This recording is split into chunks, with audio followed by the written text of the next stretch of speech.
어느 날 아무도 당신을 만지지 않았는데도 서서히 빨려 들어가는 듯한 기분이 든 적이 있나요? 쉽게 설명할 수 없는 감정이에요. 가끔은 아직 침대에서 일어나지도 않았는데 이미 지친 느낌으로 하루를 시작하죠. 그게 단순한 졸림도 아니고 단순한 스트레스도 아니에요. 마치 보이지 않는 무언가가 우리의 에너지를 빨아들이는 것 같고, 그로 인해 우리는 우리가 누구인지조차 희미해지는 것 같아요. 더 안타까운 건 이런 일이 종종 우리를 사랑한다고 말하던 사람들 사이에서 일어난다는 거예요. 시간이 지나면 그 피로가 단순히 육체적인 게 아니라는 걸 깨닫게 돼요. 그건 훨씬 깊은 고갈이에요. 당신의 존재와 당신이 얼마나 많이 내어주고 싫다는 말 대신 좋아라고 말해왔는지와 관련된 거예요. 세상은 점점 당신에게 가르쳐요. 사랑받기 위해선 늘 괜찮아야 하고 항상 웃어야 하며 끊임없이 강해야 한다고요. 그런데 혹시 그 강함이라는 게 바로 당신을 무너뜨리고 있는 건 아닐까요? 내가 여기서 이야기하고 싶은 건 더 나은 삶을 위한 공식이 아니에요. 이건 당신의 에너지가 어디로 흘러가고 있는지, 왜 어느 순간부터 그걸 지키지 않게 되었는지를 함께 들여다보자는 초대예요. 세상엔 당신의 존재가 아니라 당신이 가진 에너지를 원하는 사람들이 있어요. 당신이 누구인지보다는 당신이 줄 수 있는 것이 중요한 사람들이죠. 그게 진짜 고갈의 시작이에요. 하지만 동시에 그것이 당신의 치유가 시작될 수 있는 지점이기도 해요. 어떤 종류의 침묵은 부재가 아니라 오히려 깊은 존재감이에요. 우리는 어릴 때부터 침묵은 약함이고 거리를 두는 건 포기라고 배워왔어요. 그렇지만 제 개인적인 경험과 치료적인 현장에서 느낀 바로는, 많은 경우 감정적으로 가장 강한 사람은 바로 물러설 줄 아는 사람이에요. 두려움이나 회피에서 오는 후퇴가 아니라 더 이상 아무것도 증명할 필요가 없다는 자각에서 나오는요. 침착한 선택이죠. 모든 일에 반응하는 걸 멈추면 어떤 것에 내 에너지를 쏟을지 선택할 수 있어요. 그리고 그때부터 주변의 모든 관계가 달라지기 시작해요. 저도 한동안 끊임없이 설명하려고 애쓰던 시기가 있었어요. 연애든 일이든 친구 관계든 내가 명확하게 설명하지 않으면 사람들이 나를 오해하거나 떠날까봐 두려웠어요. 그러다 어느 날 가까운 사람과의 대화 중에 깨달았어요. 그 갈등은 내가 한 말 때문이 아니라 그 사람이 지키고 싶어하는 자기 내부의 어떤 고정된 믿음 때문이라는 걸요. 내가 아무리 말해도 벽을 두드리는 기분이었죠. 그날 밤 처음으로 저는 침묵을 선택했어요. 벌로서의 침묵이 아니라 나 자신을 위한 존중의 표현이었어요. 처음엔 참 낯설고 불편했어요. 그런데 동시에 놀랍도록 해방감이 느껴졌어요. 그 침묵은 하나의 패턴을 끊는 행위였어요. 익숙한 방식으로 반응하길 멈추면 상대는 준비된 대본을 잃게 돼요. 그리고 그때부터 질문이 생겨나기 시작하죠. 왜 대답을 안 하지? 혹시 내가 선을 넘었나? 이제는 날 떠난 걸까? 이런 질문들은 소음이 멈췄을 때만 떠올라요. 당신의 감정적 부재가 상대가 자기 존재와 마주하게 만들어요. 그리고 그건 어떤 말보다 더 큰 변화의 계기가 될 수 있어요. 하지만 이 침묵은 분별력이 필요해요. 무조건 참는 것도 무관심한 척하는 것도 아니에요. 어떤 상황은 설명할 가치가 있고 어떤 상황은 거리를 둘 가치가 있어요. 솔직히 말해서 어떤 경우엔 아무 말도 하지 않는 게 더 나아요. 그건 회피가 아니라 자기 보호예요. 전쟁터처럼 되어버린 대화 속에서 내 평온함을 더 이상 내어줄 수 없다는 말 없는 선언이에요. 이런 선택은 특히 사랑하는 사람들과의 관계에서 매우 아프기도 해요. 그들을 다치게 하고 싶지 않아서 한계를 세우는 것조차 미안하게 느껴질 수도 있어요. 하지만 자신의 에너지를 지키는 건 이기심이 아니에요. 그건 자기 자신과의 관계에서 가장 성숙한 책임감이에요. 자신을 자주 들여다보기 시작하면 점점 깨닫게 돼요. 어떤 관계는 내가 늘 거기 있어 주었기 때문에만 유지되고 있었다는 걸요. 내가 아무것도 남지 않았는데도 계속해서 나눠주고 있었던 거예요. 그런데 한 번만이라도 진심에서 우러나오는 침묵을 선택해보면 비로소 당신은 자기 내면의 목소리를 듣게 돼요. 그 목소리는 죄책감, 인정욕구, 끊임없는 노력 아래에 묻혀있던 당신의 진짜 자아예요. 그 조용한 내면의 경청 속에서 진짜 치유가 시작돼요. 융은 이렇게 말했죠. 우리가 부정한 것은 결국 우리 삶을 지배하게 된다. 세상의 소음을 잠시 멈추면 내 안에서 진짜 바라봐야 할 것이 떠올라요. 이건 단기간에 끝나는 과정이 아니에요. 항상 자신을 설명하려 했던 사람에게 침묵은 익숙하지 않거든요. 처음엔 어색하고 불안할 수 있어요. 정말 제대로 하고 있는 건지 의심도 들 거예요. 하지만 시간이 지나면 알게 돼요. 정말 소중한 것은 말이 없어도 남아있다는 걸. 그리고 내가 힘겹게 붙들고 있던 것들은 더 이상 내 손이 없을 때 자연스럽게 흘러간다는 걸요. 그때 비로소 깨닫게 돼요. 내가 선택한 침묵은 끝이 아니라 하나의 필터였다는 걸. 혹시 이 이야기들이 당신 마음 깊은 곳에 닿았다면, 이런 의식적인 침묵이 당신에게 필요하다고 느껴졌다면, 그리고 어디서부터 시작해야 할지 막막하다면 다음 걸음을 함께 걸어보자고 초대하고 싶어요. 저와 제 팀이 함께 준비한 영적 치유에 관한 특별한 전자책이 있어요. 그 안에는 지금 나눈 이야기들을 더 깊이 탐색할 수 있는 실천, 질문, 안내들이 담겨 있어요. 당신의 에너지를 회복하고 내면의 진실과 다시 연결되는데 도움이 될 수 있을 거예요. 링크는 첫 번째 고정 댓글에 있어요. 천천히 당신의 속도로 읽어보세요. 때로는 영혼이 필요로 하는 건 단지 약간의 침묵, 그리고 방향일지도 모르니까요. 그럼 다음 주제로 넘어가 볼게요. 지금 당신에게 조심스럽지만 솔직하게 묻고 싶은 게 있어요. 당신은 얼마나 자주 모든 마음은 아니라고 외치고 있는데도 응이라고 말한 적이 있나요? 늘 괜찮은 사람처럼 보이려 하고 누구의 부탁이든 들어주고 지쳐도 자리를 지키려 했던 그 모든 순간들. 겉보기엔 그게 너그러움처럼 보일 수 있어요. 하지만 사실은 잊혀질까봐 혹은 더 나쁘게는 누군가에게 대체될까봐 두려운 마음에서 오는 행동일 때가 많아요. 도와주는 것과 스스로를 지우는 것 사이엔 분명한 차이가 있어요. 그런데 그 차이는 아주 미묘해서 알아차렸을 땐 이미 한계에 다다른 뒤일 때가 많죠. 당신은 조금씩 자신을 내어주며 누군가에게 도움이 되고 꼭 필요한 사람이라고 믿어요. 그런데 문제는 당신의 존재가 너무 당연해질 때 사람들은 그 가치를 인식하지 못한다는 거예요.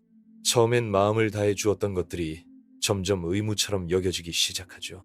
늘 자신을 열어두는 건 마치 집문을 하루 종일 활짝 열어놓는 것과 같아요. 처음엔 조심스럽게 들어오던 사람들이 나중엔 노크도 없이 들락거리고 결국엔 고마움조차 잊어요. 그들이 나쁜 사람이라서가 아니라 그냥 익숙해졌기 때문이에요. 그리고 당신이 문을 닫으려 할 때 일부는 상처받고 화를 내요. 당신의 에너지가 자기 것인 양 여겨버렸으니까요. 이렇게 시작되는 게 바로 조용한 소진이에요. 겉으론 여전히 잘 지내는 것처럼 보여도 안에서는 무언가가 꺼져가고 있어요. 무의식적으로 웃고 제대로 듣지도 못한 채 대화를 이어가고 더는 남아있지 않은 인내로 또 누군가를 도와요. 가장 안타까운 건 그런 당신에게 가장 많은 걸 요구하는 사람이 정작 당신이 얼마나 지쳐있는지를 전혀 모른다는 사실이에요. 이런 상황에 놓인 사람들을 저는 여러 번 만나봤어요. 그리고 이런 말을 자주 들어요. 근데 내가 멈추면 이걸 누가 해? 사람들 실망시킬 수 없어요. 하지만 문제는 누구도 실망시키지 않으려고 하다 보면 결국 가장 크게 실망하는 건 자신이라는 거예요. 그때 생기는 건 말하지 못한 서운함이에요.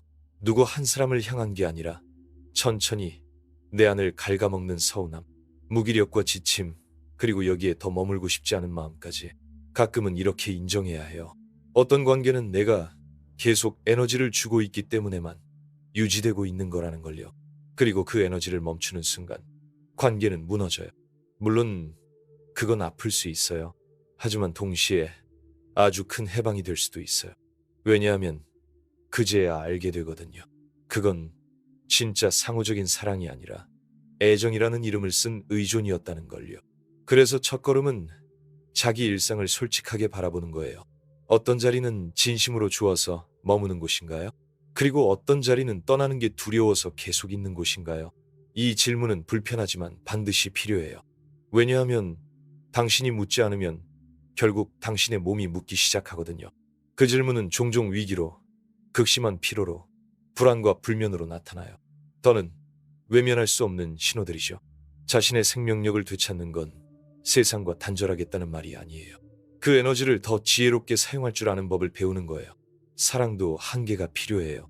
진짜 있음은 때때로 쉼이 되어야 해요. 그리고 진정한 돌봄은 내 빛이 타버리기 위해 있는 게 아니라 비추기 위해 존재한다는 걸 아는 순간 시작돼요. 그 빛은 당신 자신까지도 밝혀야 하니까요. 그리고 당신이 경계를 세우고 자신의 에너지를 다시 방향 잡기 시작하면 한 가지 새로운 인식이 떠오릅니다. 누가 진짜 당신이라는 사람과 연결되어 있었는지, 그리고 누가 단지 당신이 제공해주는 무언가를 위해 곁에 있었는지가 점점 더 뚜렷하게 보이기 시작해요. 이건 우리를 더 깊은 지점으로 데려가요. 당신도 어렴풋이 느껴봤을지 모르지만 아직 정확히 이름 붙이지 못했던 그 감정으로요. 모든 감정적 연결이 진짜 관계는 아니에요. 어떤 관계는 친밀함 위에 쌓이는 게 아니라 예측 가능함 위에 쌓여요. 그 사람은 당신이 어떤 사람인지보다 당신이 어떤 반응을 줄 사람인지 알고 있기 때문에 머무는 거예요. 때론 위로를 받고 싶어서, 때론 당신의 반응을 기대해서, 그리고 때론 당신이 늘 거기 있을 거라는 그 안정감 때문에. 그렇게 되면 위험한 역학이 시작돼요. 당신의 존재는 점점 어떤 역할이 되고 당신의 진짜 본질은 점점 흐려지기 시작하죠. 혹시 이런 느낌 들어본 적 있나요? 내가 조언을 멈추면, 반응하지 않으면 이 관계는 무너질 거야. 이건 명확한 신호예요. 그 연결이 상호성보다는 유용성에 기반하고 있다는 증거죠. 그리고 가장 잔인한 건 겉보기엔 다정해 보여요. 친구처럼, 연인처럼 느껴져요. 하지만 내면에선 마치 늘 역할을 수행하는 사람처럼 느껴지죠. 누군가에게는 늘 도움을 주고 있지만 정작 나 자신은 거의 보이지 않는 상태. 이런 관계는 점점 당신을 소진시켜요. 왜냐하면 그 관계는 당신의 꾸준함에 기대어 유지되고 있거든요. 당신은 어느새 상대에게 정서적 기반이 되어 있고 그 사람은 필요할 때 당신을 찾아오지만 정작 당신은 그만큼의 감정적 회복을 거의 받지 못해요. 그리고 당신이 이 역학의 변화를 주려 하면, 지쳤거나 스스로를 보호하려는 마음에서 거리두기를 시도하면 상대는 어색해하거나 심지어 불편해하기도 해요. 실제로 불편한 건 당신의 부재가 아니라 당신의 언제나 가능함을 더는 통제할 수 없다는 사실이에요. 융은 이런 걸 이야기할 때 페르소나, 즉 우리가 받아들여지기 위해 쓰는 가면에 대해 말했어요. 유용성에 기반한 관계 속에서 이 가면은 갑옷이 돼요. 당신은 상대의 기대에 맞춰 끊임없이 자신을 조정하고, 그러다 보면 내가 연기하는 역할과 진짜 내가 어디서 갈리는지도 헷갈리게 돼요. 그 결과는 끝나지 않는 피로예요. 왜냐하면 당신은 계속해서 정서적인 공연을 하고 있기 때문이에요. 늘 무대 위에 서 있는 느낌. 웃고, 조언하고, 도와주고, 의미 있게 보이려고 애쓰고, 하지만 무대 뒤에서는 조용한 외침이 터져나와요. 내가 아무도 돌보고 있지 않을 때 나는 누구지? 이 질문은 무서울 수 있어요. 하지만 동시에 해방의 시작이기도 해요.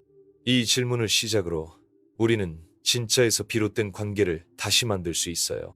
기능이 아니라 존재 자체로 연결되는 관계. 혹시 당신도 스스로에게 묻고 있나요?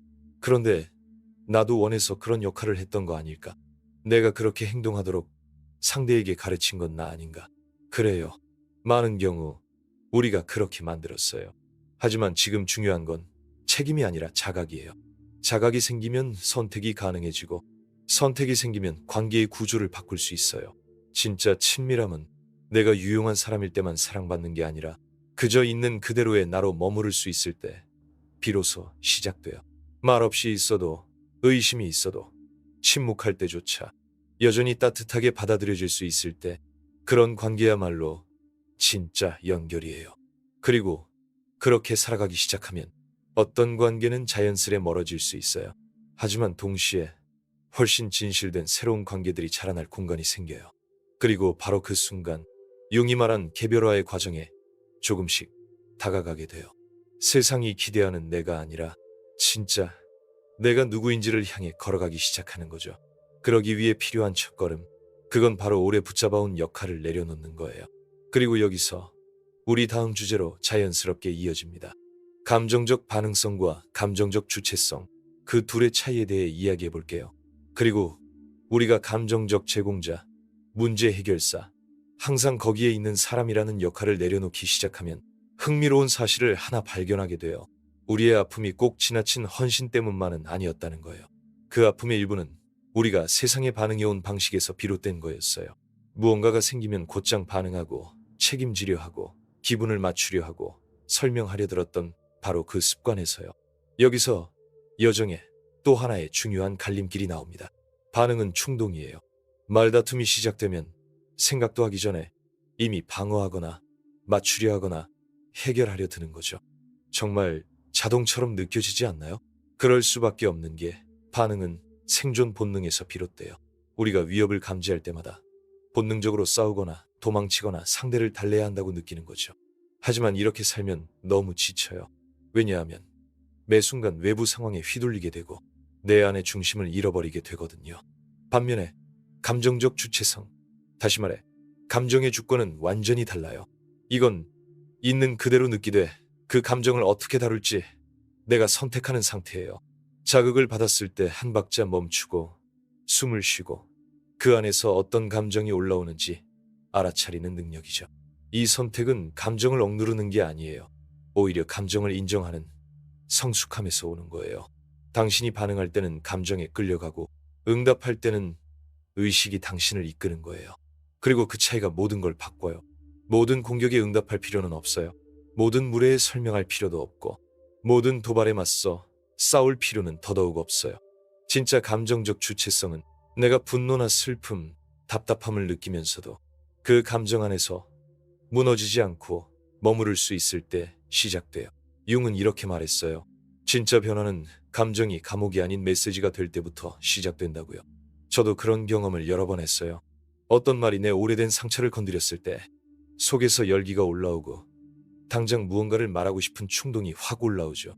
하지만 수없이 실수하고 넘어지면서 배웠어요. 그 반응은 지금 당장의 상황 때문이 아니라 과거의 상처가 아직 치유되지 않았기 때문에 올라오는 반사작용일 수 있다는 걸요.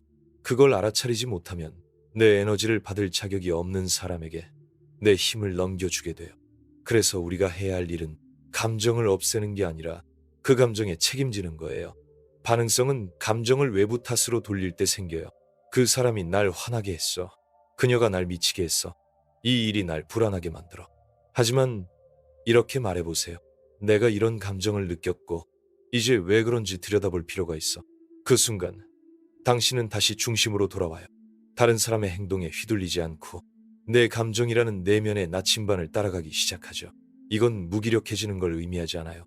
오히려 훨씬 선명해지는 거예요. 감정의 주권을 갖는다는 건 차가워지는 게 아니라 온전한 나가 된다는 뜻이에요. 그리고 당신이 온전한 상태에 있을 때 당신의 말과 행동은 방어가 아니라 표현이 돼요. 자극과 반응 사이의 멈춤, 그 짧은 공간이 바로 자유의 문이에요. 그 문을 통과하면서 진짜 치유가 시작돼요. 그리고 이 치유는 우리가 왜 이렇게 쉽게 반응하게 되었는지를 들여다볼 때 더 깊어져요.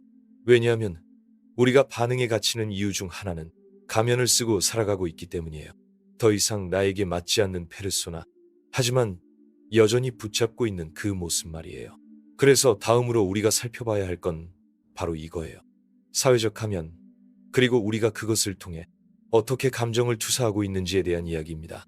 우리가 나라고 부르는 정체성의 많은 부분은 사실 어릴 때부터 우리를 둘러싸고 있던 기대의 반영이에요. 융이 말하는 페르소나는 바로 이 사회적 가면을 뜻해요. 우리가 받아들여지기 위해 만들어낸 모습이죠. 처음엔 그 가면이 우리를 보호해줘요. 하지만 자각 없이 그 가면을 오래 쓰고 있으면 그건 더 이상 선택이 아니라 나 자신이 되어버려요. 그 역할에 너무 익숙해져서 어느 순간 이게 진짜 내 모습인가? 스스로조차 헷갈리게 되죠. 이 페르소나는 그냥 생기는 게 아니에요. 진짜 나를 드러냈다가 거절당하고 벌을 받고 버려질까 두려웠던 경험이 쌓이며 만들어져요. 그래서 우리는 연기하기 시작해요. 모범적인 자녀, 이해심 많은 친구, 끝없이 헌신하는 연인, 그리고 사람들이 그 역할을 인정해 줄수록 그 가면은 더 단단해져요. 왜냐하면 마음 깊은 곳엔 이런 두려움이 있기 때문이에요. 이 역할이 아니면 나로서 존재할 자리는 없을지도 몰라. 그런데 모든 가면에는 대가가 따르죠. 이미지를 유지하려면 끊임없는 에너지가 필요해요. 말 한마디, 표정 하나, 감정 하나까지 계산하며 스스로의 자연스러움을 억누르다 보면 그 피로는 몸이 아니라 영혼을 지치게 해요. 마치 삶의 무대 뒤에서도 계속 연기하는 기분. 그리고 점점 그 역할 속에서 내가 누구인지 잃어가요. 더 복잡한 건 이거예요. 우리가 가면을 쓰고 살면 다른 사람들의 투사 대상이 되기 쉬워진다는 거예요. 사람들은 자신이 마주하기 힘든 감정을 당신에게 던져요. 그래서 당신은 어느새 늘 강한 사람, 항상 균형 잡힌 사람, 누구든 도와주는 사람, 이런 이미지로 고정돼 버려요.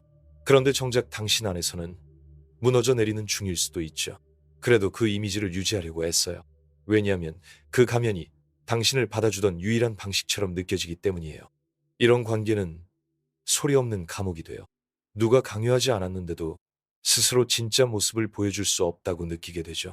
당신의 진실은 누군가를 실망시킬 수 있고 관계를 흔들 수도 있으니까요. 그래서 우리는 계속 기대에 맞는 사람이 되려 애쓰고 그 과정에서 점점 내 감정에서 멀어져요. 저는 상담 중에 자주 이런 질문을 해요. 아무도 당신을 보고 있지 않다면 당신은 어떤 사람일까요? 이 질문은 마음을 흔들어요. 왜냐하면 우리는 너무 오랫동안 누군가의 시선을 기준으로 살았기 때문이에요. 선택도, 취향도, 생각도, 심지어는 아픔조차 받아들여지기 위한 것으로 조정해왔다는 걸 깨닫게 되죠. 이걸 알아차리는 건 아프기도 해요. 하지만 동시에 자유로 가는 첫걸음이에요. 페르소나에서 벗어난다는 건 사회적 규범을 거부하겠다는 뜻이 아니에요. 우리는 사회 속에서 살아가고 때로는 조율과 배려가 필요하죠. 하지만 조율과 자기 소멸은 달라요. 진짜 자유는 그동안 억눌렀던 내 일부를 다시 품기 시작할 때 찾아와요. 참았던 분노, 무시했던 피로, 수없이 삼켜왔던 떠나고 싶다는 마음. 이 감정들은 약점이 아니에요. 오히려 나의 정직한 일부분이고 오랫동안 구해지길 기다려온 조각들이에요. 그리고 그 회복은 시끄러운 곳에서 서두름 속에서 오지 않아요. 그건 오직 연기하지 않아도 되는 공간에서 시작돼요. 그래서 우리는 이제 이 치유의 길에서 꼭 다뤄야 할 한 가지를 이야기해야 해요. 바로 고요함, 그리고 자기 자신을 알아가는 시간의 중요성. 왜냐하면 정말 깊은 침묵 속에서 모든 가면이 벗겨진 그 자리에서야 비로소 우리는 진짜 나의 목소리를 듣게 되니까요. 많은 사람에게 고요함, 혼자 있는 시간은 여전히 벌처럼 느껴질 수 있어요. 하지만 진짜 치유의 길을 걷는 사람에게 고독은 더 이상 피해야 할 것이 아니라 반드시 필요한 공간으로 다가옵니다. 제가 말하는 고독은 상처를 주는 외로움이 아니에요. 그건 세상이 잠잠해지고 누구의 시선도, 기대도, 평가도 없는 자리에서 비로소 자신의 내면을 듣기 시작하는 시간이에요. 그 조용한 틈에서 조금씩 진실이 떠오르기 시작해요. 처음엔 아주 미약하고 조심스럽게 다가올 수도 있죠. 하지만 그건 아주 중요한 시작이에요. 세상의 기대에서 한 발짝 떨어지면 비로소 이런 걸 알아차리게 돼요. 무엇이 진짜 내 것이고 무엇이 타인의 투사였는지, 모든 일에 반응할 필요 없다는 걸, 늘 유용할 필요도 없다는 걸, 그저 존재할 수 있다는 가능성을 깨닫게 돼요. 그렇게 다시 나로 머무르기 시작할 때 잊고 지냈던 나의 조각들이 돌아와요. 억눌렸던 직관, 틀렸다고 믿었던 욕망, 말할 수 없었던 감정들. 이건 자기 발견이 아니에요. 자기 회복이에요. 그리고 자기 자신을 깊이 들여다보게 될수록 우리는 한 가지 사실을 아주 뚜렷이 느끼게 돼요. 내 에너지는 신성하다는 것. 그건 아무데나, 아무에게나 쏟아내서는 안 된다는 걸요. 나를 도구로만 인식하는 자리, 내가 줄 때만 나를 보는 사람들에게 더 이상 내 빛을 소비하지 않겠다고 결심하게 되죠. 그리고 그 결심은 아주 강력한 변화를 가져옵니다. 당신이 더 이상 자신의 에너지를 인정받기 위한 거래 수단으로 쓰지 않게 되면 진짜 연결만 남게 돼요. 당신을 있는 그대로 바라보는 사람들은 머무르고 역할에 기대던 사람들은 자연스럽게 떠나요. 그때 비로소 당신은 온전히 피어나는 경험을 하게 돼요. 이 피어남은 혼자만의 일이 아니에요. 융이 말한 개별화의 여정, 즉 진짜 나로 살아가는 이 과정은 아주 개인적이지만 혼자가 되어야 할 필요는 없어요. 그래서 우리는 이 여정에 있는 사람들을 위해 하나의 공간을 만들었어요. 진심으로 자신과 다시 연결되고 싶은 사람들을 위한 깊고 안전하고 섬세한 공간. 당신이 이 글에서 어떤 울림을 느꼈다면 첫 번째 고정 댓글에 저희가 준비한 영적 치유에 관한 이북이 있어요. 단순한 글이 아니라 당신을 위한 실천과 질문, 그리고 방향을 담은 가이드예요. 지쳐있는 마음이 명료함으로 바뀌고 소진된 삶이 진짜 존재로 바뀔 수 있도록 돕는 안내서예요. 무료는 아니지만 그 가치는 가격보다 훨씬 깊고 넓을 거예요. 이제 당신은 더 이상 누구를 만족시키기 위해 자신을 숨기지 않아도 돼요. 더 이상 좋은 사람처럼 보여야 할 필요도 없어요. 당신이 해야 할 건 단지 천천히 다시 자기 자신에게로 돌아오는 일이에요. 그리고 그 시작이 침묵이라면 그 침묵은 당신을 치유하는 침묵이 되기를 바랍니다.